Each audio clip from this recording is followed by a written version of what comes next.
স্ত্রীর এই সামান্য অধিকারটুকু কেউ দিল নাই আমার। মুখে খাবার তুলে দেবার সুযোগটাও দিল নাই। আমার কতটা হয়েছে নিশ্চয়ই খুব ব্যথা পাচ্ছে না? তা তো হবেই মা। তোকে দেখে কি বললো?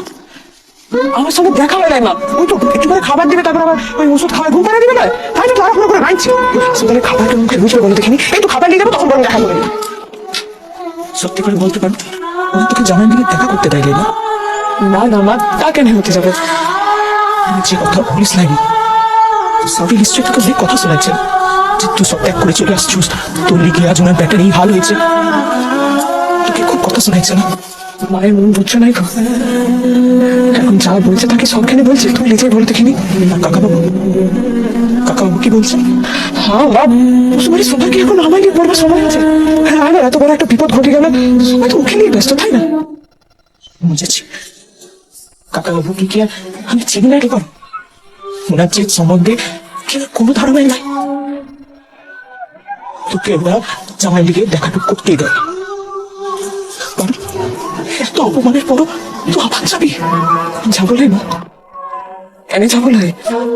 যেখানে রায়ান আগে পিছু কিছুই না ভেবে আমার এক ডাকানোর বোনকে বাঁচাইতে আসতে পারে, আমাকে বাঁচাবার লিগে পুলিশ সামনে বুক পেতে দাঁড়াইতে পারে, সেখানে বসু বাড়ি কে কি গাল মন্দ করবে তখন আমি থমকে যাবো? ওর সেবা যত্নে ভাগ নিব না? তোমার সেবা যত্ন করে ওকে সুস্থ করে তুলবার দায়িত্ব সবচেয়ে আগে আমার। বিরাট কৃতজ্ঞ হলো। সুস্থ না হয়ে ওঠা অব্দি আমার সে শান্তি দেয়। এই তো একটু রান্নাটা হয়ে গেছে, তুমি টিফিন কেটে দাও দেখিনি।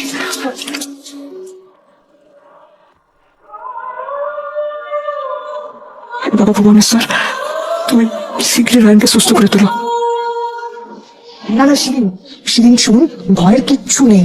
রায়ন এখন আউট অফ টেনশন, বুড়িও তো বেরিয়ে গেছে। শুনলাম বলছি রায়নকে কলকাতার বাড়িতে নিয়ে যাওয়া হচ্ছে। তুই ডক্টরের সঙ্গে কথা বলে নিয়েছিস তো?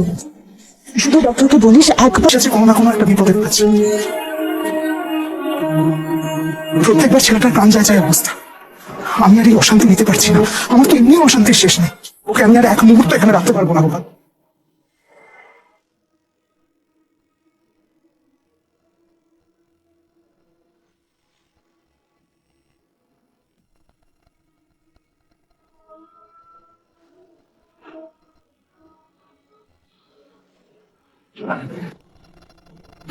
ভাবতে খুঁজছো তো? ও কি তোমার দিকে খাবার রান্না করে আনতে গেছে? তুমি একটু দাও, এখন চলে আসবে। না আপু, পর ম্যাচ করে যাবো তো, তাই খুব একটা বেশি ওয়েট করা আমার মনে হয় না আমাদের উচিত হবে বলে। তাছাড়া ওর রান্না করে দেওয়া খাবার আমি ওকে খেতে দেবো, এটাও ভাবলো কি করে?